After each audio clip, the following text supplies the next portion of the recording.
Kemudian Rita bertanya, "Berarti kamu nggak mengkhawatirkan masa depan Lucy dengan Sam ya?" Annie menjawab, "Ya sebenarnya aku khawatir. Khawatir kalau negara memisahkan Lucy dari ayahnya. Itu akan mengambil bagian yang teramat besar dari Lucy dan dia akan menghabiskan hidupnya untuk mencoba mengisi lubang itu." Sedih banget.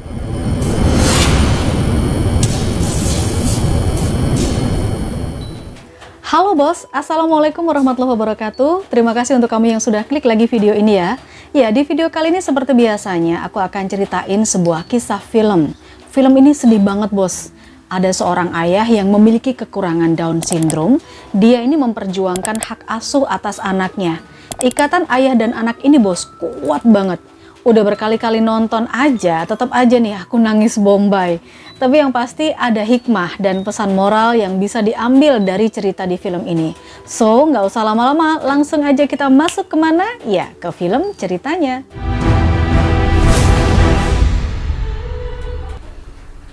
Awal cerita ini adalah tentang seorang pria bernama Sam. Dia adalah pria dewasa yang mengidap Down syndrome.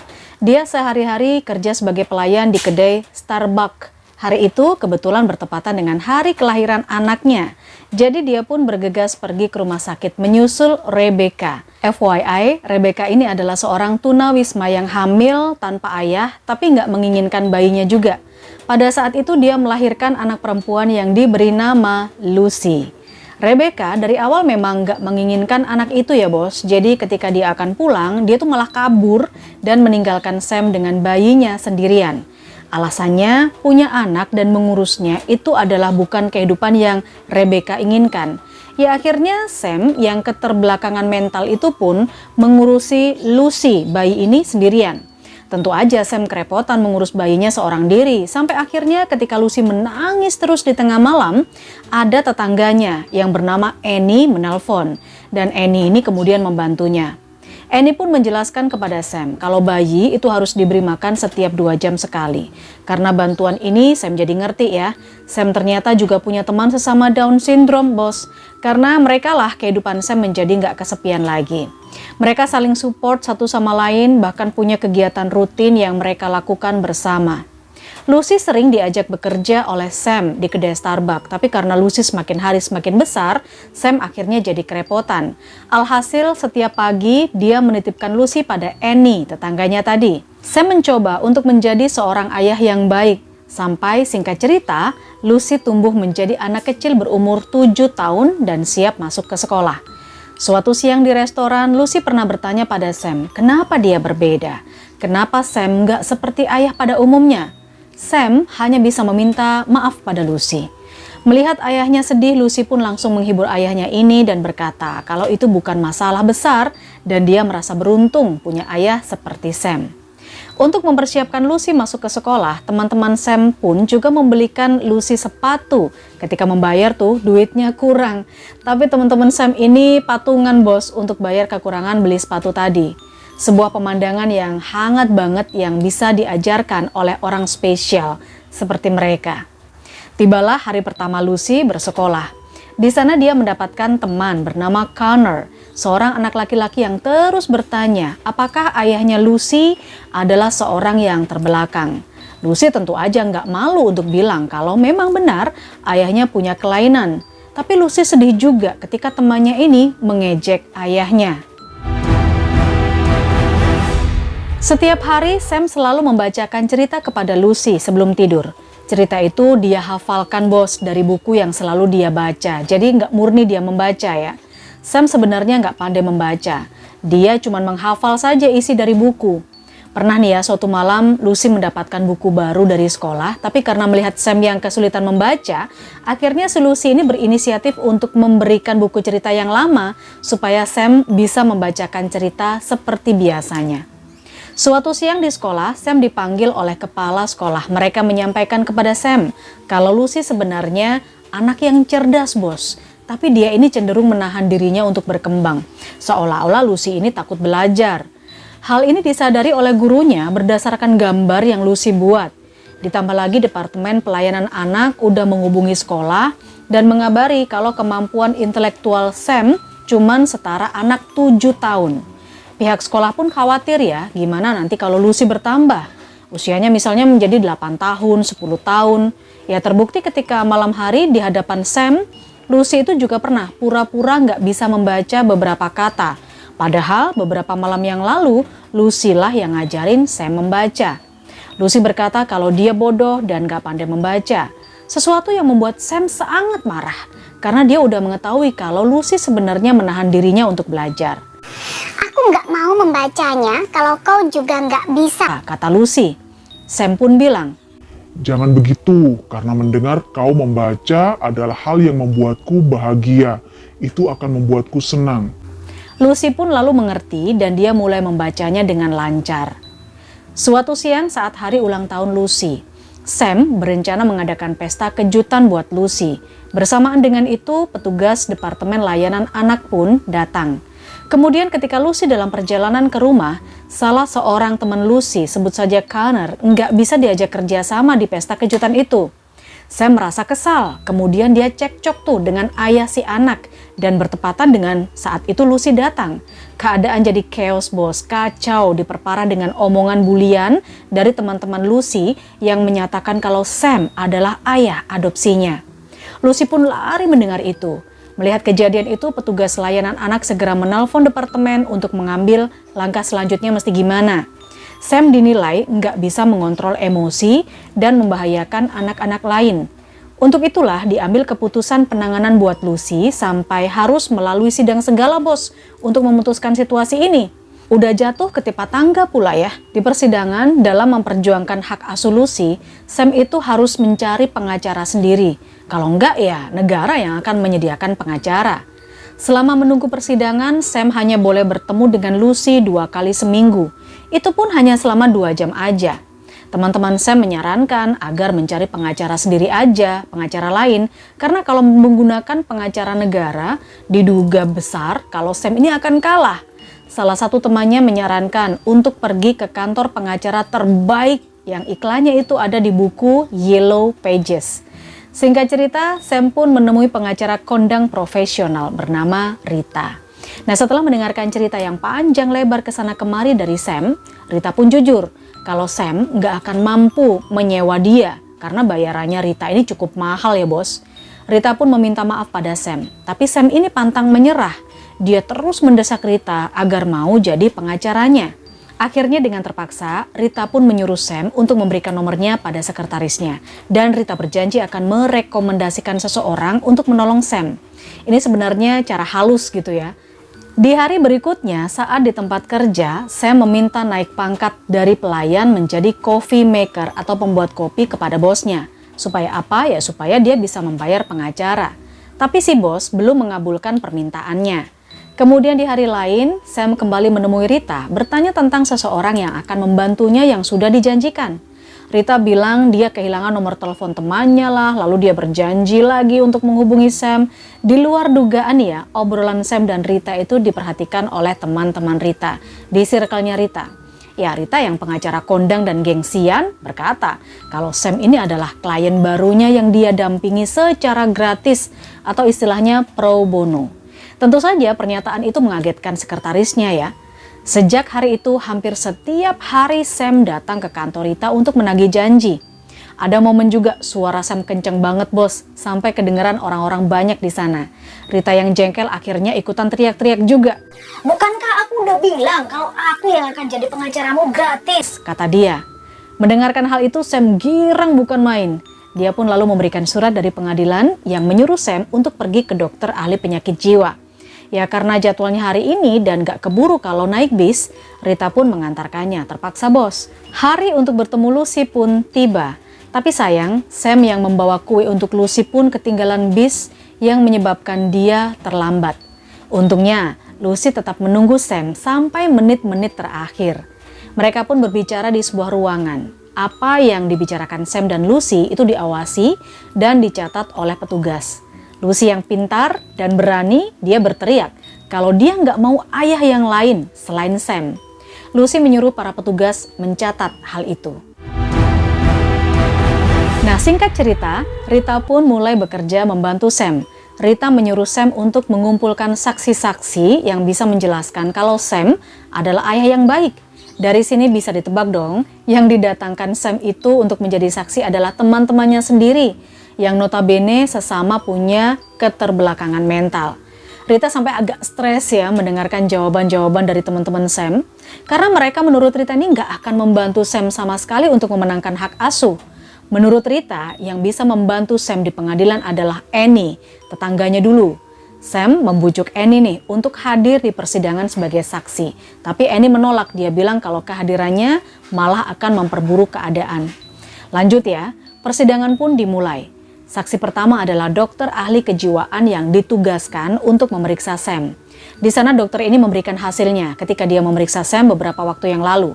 Untungnya Rita punya kemampuan yang mumpuni sebagai pengacara. Rita berhasil mengcounter pernyataan saksi itu sehingga enggak memberatkan Sam. Di persidangan berikutnya pun ada seorang dokter sukses yang dihadirkan untuk menjadi saksi. Dan dokter itu ternyata dibesarkan oleh seorang ibu yang punya IQ rendah hampir mirip dengan kondisinya Sam.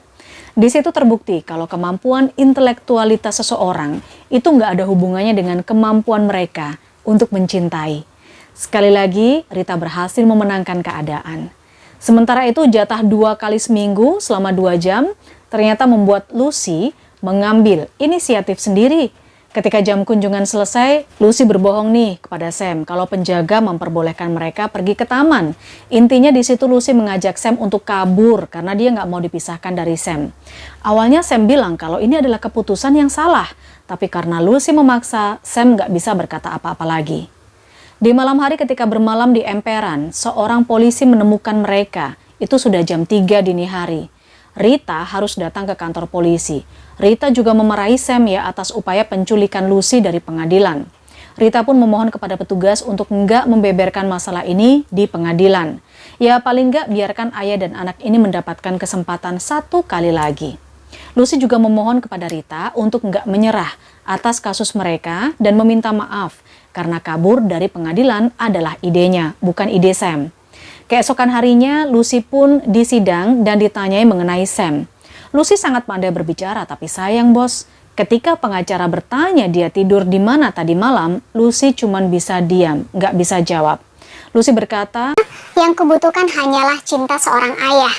dari persidangan lain, atasan Sam di Starbucks juga hadir sebagai saksi. Pengacara negara tentunya ingin memberatkan Sam dengan bertanya, apakah Sam bisa merapikan meja dan mengantarkan pesanan?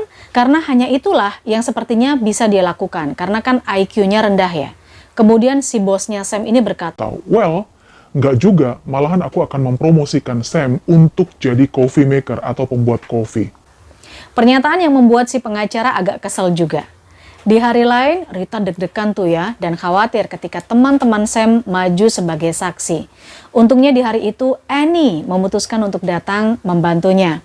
Kehadiran Annie tentu saja sangat membantu karena ini adalah orang terdekat Sam dan juga ibu baptis dari Lucy. Apalagi dia adalah orang yang berpendidikan. Annie menjelaskan kalau Sam adalah ayah yang baik walaupun sering menanyakan banyak hal. Tapi karena Sam, Lucy jadi tumbuh sebagai anak yang kuat, cerdas, punya empati tinggi terhadap semua orang. Kemudian Rita bertanya, berarti kamu nggak mengkhawatirkan masa depan Lucy dengan Sam ya? Annie menjawab, Ya, sebenarnya aku khawatir.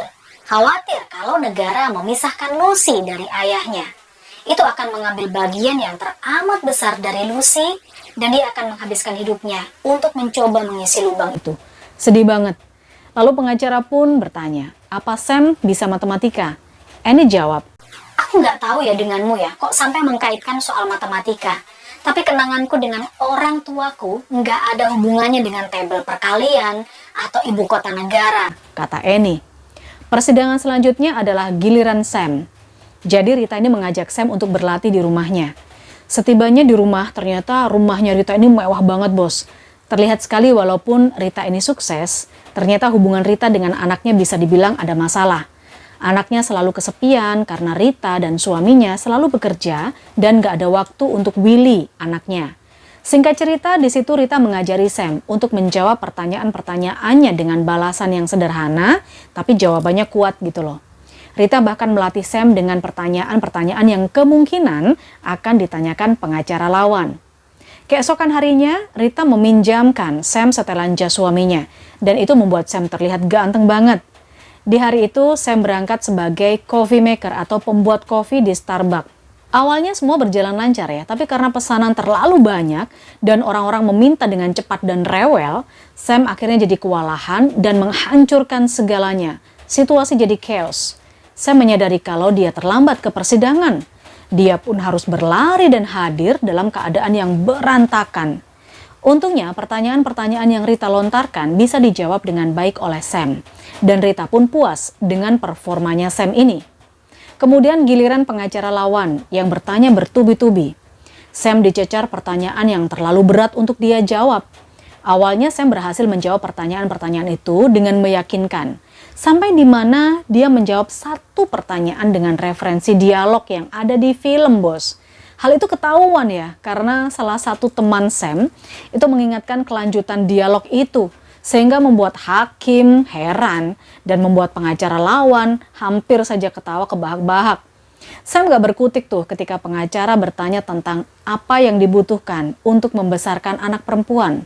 Sam juga menyerah ketika pengacara berkata, Jika kau cinta anakmu, bukankah lebih baik melepaskan Lucy bersama orang tua asuh, karena dia berhak mendapatkan orang tua yang lebih baik. Sam gak sanggup lagi tuh dengan pertanyaan-pertanyaan yang memberatkannya. Rita pun tahu akhir dari persidangan ini. Sam kalah di persidangan. Dia dan Lucy pun dipisahkan. Sesuatu yang menyedihkan buat mereka berdua. Pernah suatu hari, Sam mengunjungi Lucy di rumah orang tua asuhnya. Nah, ketika dia sampai di sana, Sam mengurungkan niatnya untuk menemui Lucy, bos. Sam menjalani hari-harinya dengan kesepian, bahkan di hari evaluasi pertamanya, Sam ini nggak hadir dan membuat Rita marah-marah. Sampai-sampai Rita ini harus nyusulin Sam di apartemennya.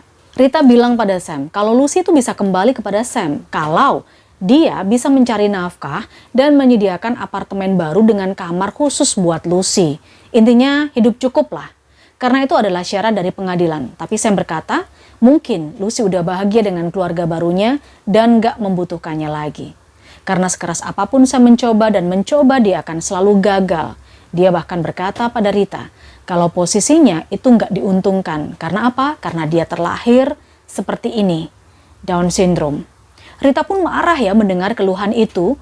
Rita menceritakan kalau di balik kesuksesan dan kesempurnaan kehidupannya Rita punya suami yang tidur dengan perempuan lain, bahkan dia merasa kecil, nggak berguna. Kenapa? Karena anaknya Rita sendiri itu membenci dia. Rita bercerita situasi kehidupannya sampai nangis sejadi-jadinya, bos. Dan hal itulah yang membuat Sam akhirnya berpikir kalau dia terlalu cepat menyerah untuk memperjuangkan Lucy. Hari berganti hari, Sam mencoba mencari penghasilan tambahan dengan merawat dan menjaga anjing-anjing. Dan pada pagi itu, akhirnya dia mengunjungi Lucy juga. Sam disambut oleh Randy, orang tua asuhnya Lucy. Randy pun agak memarahi Sam ya, karena selalu nggak hadir di pengadilan untuk evaluasi. Dan di situ Sam minta maaf. Ketika Lucy keluar, Lucy juga memarahi Sam, karena ayahnya ini kok nggak pernah menelpon atau mengunjunginya semenjak kalah di pengadilan. Sam menangis minta maaf. Hari evaluasi di pengadilan, Rita dan Sam menemui titik buntu lagi. Apalagi ketika mendengarkan kabar kalau orang tua asuh dari Lucy ini ternyata akan melanjutkan ke proses adopsi dan pengadilan akan mengabulkan itu. Lalu Rita mengatakan pada Sam kalau mereka itu udah nggak bisa punya kesempatan lagi. Tapi ada satu hal yang masih bisa mereka lakukan. Kalau Sam memberikan perwalian pada orang tua Lucy, maka Sam akan mendapatkan jatah berkunjung lebih banyak dan itu hampir menyerupai hak asuh bersama gitu loh ya. Suatu siang, Randy menemani Lucy untuk berjualan kue di kegiatan kepramukaannya. Nggak disangka di sana itu mereka bertemu dengan Sam. Ternyata Sam itu pindah di apartemen dan dia memilih apartemen yang lokasinya deket dengan rumahnya Randy, deket dengan rumah orang tua asuhnya Lucy, supaya lebih mudah untuk ketemu dengan Lucy. Suatu malam, Lucy ini pernah kabur bos dari rumah Randy menuju apartemen Sam karena kan deket ya. Pas Lucy tidur, untungnya Sam mengantarkan Lucy kembali ke rumah Randy karena nggak mau tuh dikira menculik Lucy lagi. Tapi setiap malam, hampir setiap malam, Lucy selalu kabur dan menemui ayahnya ini. Dan dia pun paham dengan hubungan ayah dan anak antara Sam dengan Lucy. Randy berkata pada Lucy kalau ingin mengunjungi ayahnya tinggal bilang aja, dia nggak akan melarang Lucy kok.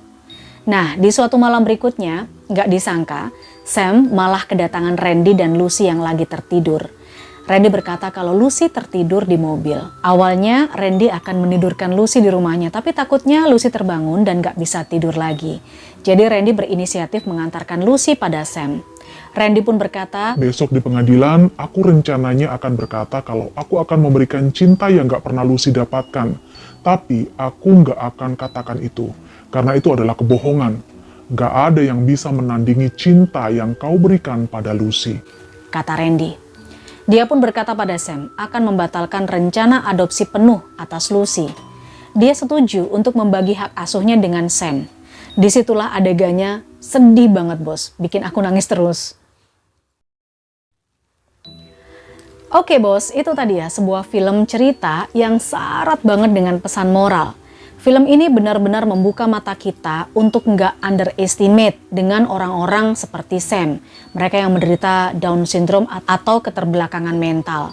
Mereka punya keinginan dan pemikiran mereka sendiri walaupun berbeda dengan kita. Kita mestinya bisa memperlakukan mereka seperti orang normal pada umumnya karena walaupun begitu, mereka ini adalah teman, saudara, orang tua yang harus kita hargai. Ya, pastinya ada pelajaran yang bisa diambil ya dari kisah ini. Nah, pertanyaanku selanjutnya adalah, kamu yang udah tahu judul film tadi, coba tulis komen di bawah ya. Oke, jangan lupa bantu dukung channel ini, kasih jempol ke atas ya. Like, subscribe, sekalian klik loncengnya juga, karena aku udah gak sabar ketemu dengan kalian lagi untuk cerita-cerita baru yang lainnya. Wassalamualaikum warahmatullahi wabarakatuh, bye-bye.